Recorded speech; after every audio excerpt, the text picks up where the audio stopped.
بسم الله الرحمن الرحيم.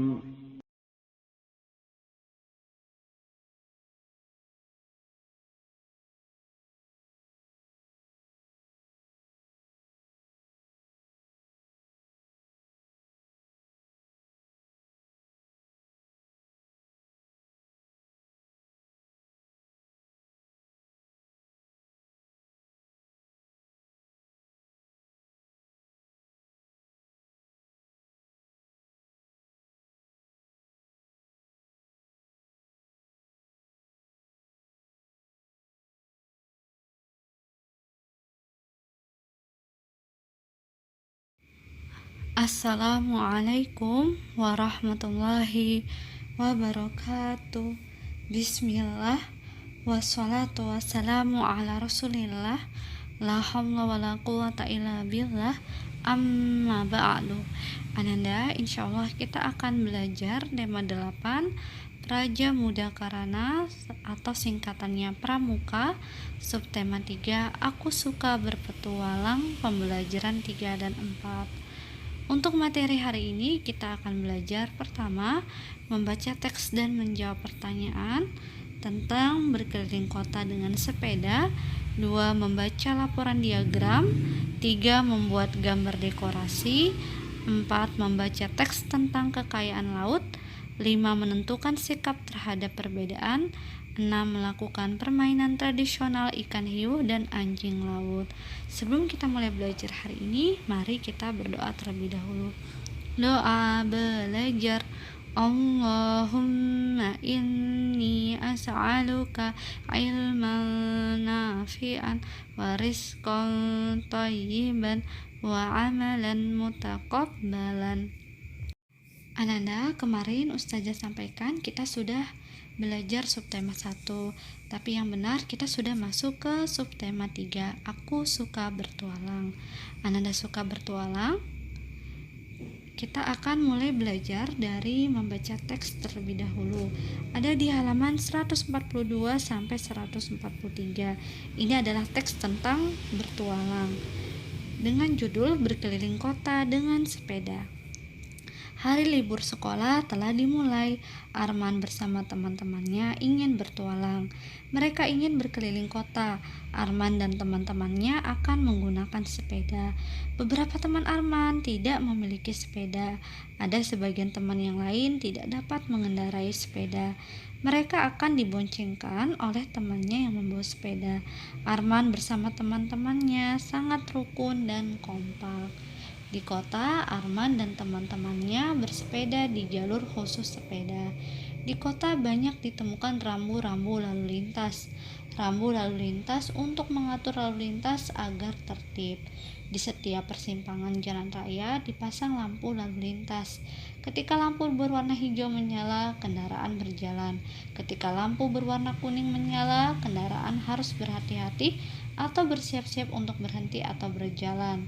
Ketika lampu berwarna merah yang menyala, kendaraan harus berhenti. Arman dan teman-temannya mematuhi rambu lalu lintas tersebut. Setelah puas berkeliling kota, Arman bersama teman-temannya pulang. Mereka senang telah bertualang berkeliling kota. Setelah sampai di rumah, mereka beristirahat sejenak dan mandi.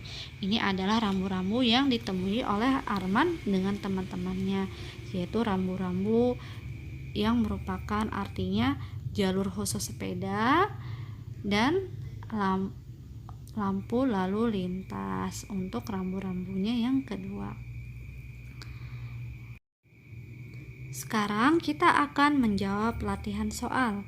Pertama, kemanakah Arman dan teman-temannya bertualang? Jawabannya adalah berkeliling kota. Kedua, bagaimanakah Arman dan teman-temannya bertualang? Yaitu dengan menaiki kendaraan sepeda. 3. Bagaimana ke teman-teman Arman yang tidak memiliki sepeda atau tidak dapat mengendarai sepeda? Yaitu mereka akan diboncengkan oleh temannya yang membawa sepeda. Pertanyaan keempat dibuka di halaman 144. Sebutkan 2 rambu lalu lintas yang ditemui Arman ketika bertualang. Ada di layar ya, yaitu jalur khusus sepeda dan lampu lalu lintas. Kelima, sebutkan warna pada lampu lalu lintas beserta artinya. Tadi yang merah artinya harus berhenti. Kemudian kalau yang kuning yang menyala maka bersiap-siap untuk berhenti atau bersiap-siap untuk berjalan. Kalau lampu hijau yang menyala berarti harus berjalan, kendaraannya sudah boleh berjalan. Jadi itu artinya ya Ananda. Banyak lagi rambu-rambu yang lain yang bisa Ananda pelajari. Sekarang kita akan membaca laporan diagram kembali. Ananda masih ingat laporan diagram yang kemarin kita pelajari? Kalau diagram yang seperti ini, Ananda bisa lihat keterangannya ada di kanan. Hijau dapat mengendarai sepeda. Berapa banyak? Yaitu kita lihat diagram batangnya. Ada di garis nomor berapa? Yaitu di nomor 7. Nah, hijaunya sampai batangnya sampai di angka nomor 7. Kemudian yang merah tidak dapat mengendarai sepeda. Coba dilihat. Batangnya sampai nomor berapa? Sampai nomor 5. Berarti ada 5 orang yang tidak dapat mengendarai sepeda. Kemudian yang hijau, diagram batangnya. Batangnya sampai nomor berapa? Nomor 2. Berarti 2 orang tidak punya sepeda. Ini dibuat batangnya berdasarkan informasi yang ada. Ini Ananda jangan lupa tulis di latihan pertanyaan halaman 145, berapa banyak anak yang dapat mengendarai sepeda? Yaitu 7. Berapa banyak yang belum dapat mengendarai sepeda? Yaitu 5. Berapa jumlah anak yang tidak memiliki sepeda? Yaitu 2. Berapa beda antara anak yang dapat mengendarai sepeda dan yang belum dapat mengendarai sepeda? Berarti dikurangi yang dapat dan yang tidak dapat. 7 dikurang 5 sama dengan 2 orang yang merupakan bedanya atau selisihnya. Sekarang ada tugas ya Ananda. Tugasnya membuat diagram batang yang seperti ini. Ananda bisa buka di buku cetaknya halaman 146. Ini sudah ada informasi jenis kendaraan dan jumlahnya. Ada 3 informasi. 3 informasi ini dibuat berdasarkan diagram batangnya. Ini adalah alasnya ya Ananda. Alasnya nanti Ananda tinggal buat batangnya saja. Nah, sepeda ada berapa? Ada 15. Berarti batangnya dibuat sampai ke angka nomor 15. Ini yang sepeda, yang kolom kedua sepeda motor, kolom ketiga mobil. Dikerjakan, boleh dikerjakan di buku cetak. Selanjutnya Ananda bisa lihat kembali contohnya seperti ini ya. Jadi alasnya itu yang warna biru. Warna biru ini sudah tersedia di buku cetaknya di halaman 146 tadi alasnya. Ananda tinggal buat batangnya saja. Batangnya yang warna hijau, merah, kuning. Nanti warnanya dibedakan ya Ananda untuk tugasnya. Jadi sepeda Ananda mau pilih warna apa? Warna merah misalnya boleh. Sepeda motor warna pink boleh ya, jadi bebas untuk mengerjakannya. Selanjutnya kita akan belajar mengenai membuat dekorasi pada kendaraan. Ananda masih ingat kemarin kita sudah belajar tentang dekorasi pada kendaraan, ada gambar-gambar laut, kemudian ada yang merupakan pola titik-titik dan juga garis. Contohnya seperti ini. Kendaraan yang kita pelajari yaitu kemarin bis. Nah, bis. Kita juga sudah belajar kendaraan sepeda. Nah, selain itu juga ada kendaraan pesawat. Pesawat ini bisa digunakan untuk bepergian jarak jauh. Ananda sudah pernah naik pesawat? Agar menarik, saat ini pesawat terbang banyak dihias dengan lukisan-lukisan tertentu. Ananda pernah melihat, contohnya adalah seperti ini, gambar batik air, batik art. Nah, ini adalah gambar pesawat yang belum diberi tanda atau lukisan dekorasi. Nah, untuk tugas kedua yaitu Ananda silakan membuat lukisan dekorasinya. Nanti boleh mau motif gambar, kalau makhluk hidup ditutup matanya, kemudian mau hiasan seperti batik air tadi boleh. Batik biasanya berupa garis, kemudian juga boleh kalau mau pola titik-titiknya. Boleh ya Ananda, silakan dikerjakan, bebas silakan dikerjakan di buku cetak. Jangan lupa yang Ustazah nilai adalah dekorasinya, polanya ya. Jadi ini jangan diwarnai semua, tapi didekorasi, diberi seni dekorasinya. Selanjutnya kita akan belajar pembelajaran 4 mengenai kekayaan laut. Kita akan baca teksnya di halaman 149 sampai 150. Mari kita baca. Novian bertempat tinggal di tepi pantai. Kebanyakan masyarakatnya bekerja sebagai nelayan dan petani tambak. Ada banyak jenis ikan yang dapat ditangkap nelayan di sana. Para nelayan biasa menangkap ikan menggunakan jala atau pancing. Mereka dilarang menggunakan racun dan bom ikan. Kedua benda tersebut dapat merusak kelestarian kekayaan laut. Ikan-ikan hasil tangkapan nelayan merupakan sumber gizi bagi manusia. Ikan-ikan tersebut banyak mengandung protein dan gizi lainnya. Laut dengan pemandangan yang indah juga memiliki potensi yang lain. Keindahan laut juga dapat menjadi objek wisata. Pada saat ini banyak orang yang suka berlibur di pantai. Laut dapat menjadi tempat yang menyenangkan untuk beristirahat. Alhamdulillah, laut juga dapat menjadi mata pencarian bagi pengelola wisata. Di beberapa tempat di wilayah Indonesia telah dikembangkan objek wisata menyelam. Keindahan alam bawah laut digali menjadi objek wisata. Setiap wilayah di Indonesia memiliki kebiasaan masyarakat yang berbeda-beda. Kebiasaan masyarakat Jawa mungkin berbeda dengan masyarakat Dayak di Kalimantan. Demikian pula dengan kebiasaan masyarakat di dekat laut, berbeda dengan masyarakat di pegunungan. Penduduk di Indonesia sangat beragam.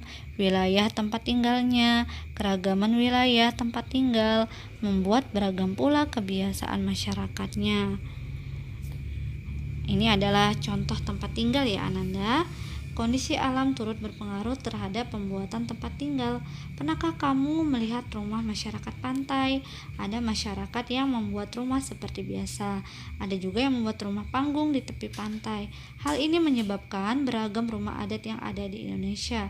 Hal ini pula menyebabkan beragam pakaian adat di Indonesia. Perbedaan ini membuat Indonesia menjadi semakin kaya.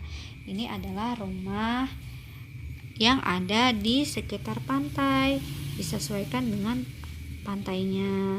Karena air dibuat jembatan supaya tidak basah atau mudah dalam berjalan.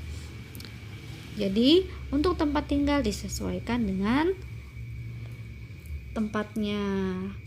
Contohnya yang di pantai tadi, tempat tinggal yang berbeda-beda merupakan salah satu keragaman. Jangan lupa perbedaan yang ada jangan sampai membuat kita tidak menghargai satu sama lain. Nah, selanjutnya kita akan latihan soal. Yang pertama, sebutkan keragaman mata pencarian atau pekerjaan masyarakat pantai. Apa tadi? Yaitu nelayan. Kemudian ada juga yang pariwisata. Nah, jadi menyediakan objek wisata. Kemudian juga menyediakan tempat tinggal, berarti sebagai penyewa rumah atau penyewa hotel misalnya, karena tempatnya tadi menjadi objek wisata. Selanjutnya nomor 2, mengapa kebiasaan masyarakat Indonesia dapat beragam? Karena tadi masyarakat yang tinggal di tempat yang berbeda, seperti masyarakat yang tinggal di pegunungan dengan masyarakat yang tinggal di laut atau pantai, maka tempat tinggalnya berbeda, kebiasaannya pun berbeda, mata pencariannya pun berbeda. Kalau di pegunungan misalnya menjadi orang yang mengambil daun teh, kemudian bertani. Kalau di pantai menjadi nelayan, penyewa hotel, yang menyewakan hotel. Jadi beragam pula pekerjaannya. Makanannya juga kalau di pantai tentu banyak ikan. Kalau di pegunungan tentu sulit untuk mendapatkan ikan di gunung. Selanjutnya, nomor 3, bagaimanakah sikapmu terhadap keragaman yang ada di masyarakat? Yaitu kita tetap harus saling menghargai satu sama lain. Tidak boleh kita merasa kita lebih baik dari orang lain, ya. Itu berarti kesombongan ya Ananda. Jangan sampai kita memilikinya. Sudah selesai soalnya 3 nomor. Jangan lupa Ananda ditulis di buku cetaknya karena sudah Ustazah jawabkan ya, atau diberi tanda garis di buku cetaknya juga boleh. Sekarang kita akan belajar melakukan permainan ikan hiu dengan anjing laut. Jenis ikan yang menghuni perairan di Indonesia sangat beragam. Ada banyak jenis ikan. Apa saja makanan ikan? Yaitu ada plankton atau hewan kecil. Ada yang makan tumbuhan, ada juga yang makan binatang lain. Nah, contohnya adalah ikan hiu. Ikan hiu ini adalah ikan yang bahkan bisa menyerang manusia ya Ananda. Jadi harus hati-hati kalau ada di laut ya Ananda. Untuk ikan hiu ada permainannya ya Ananda. Permainan ini adalah permainan ikan hiu dan anjing laut. Selain menyerang manusia, ikan hiu juga menyerang anjing laut. Jadi ini permainannya ikan hiu dan anjing laut. Agar lebih jelas, Ananda bisa lihat langkah-langkahnya di halaman 154.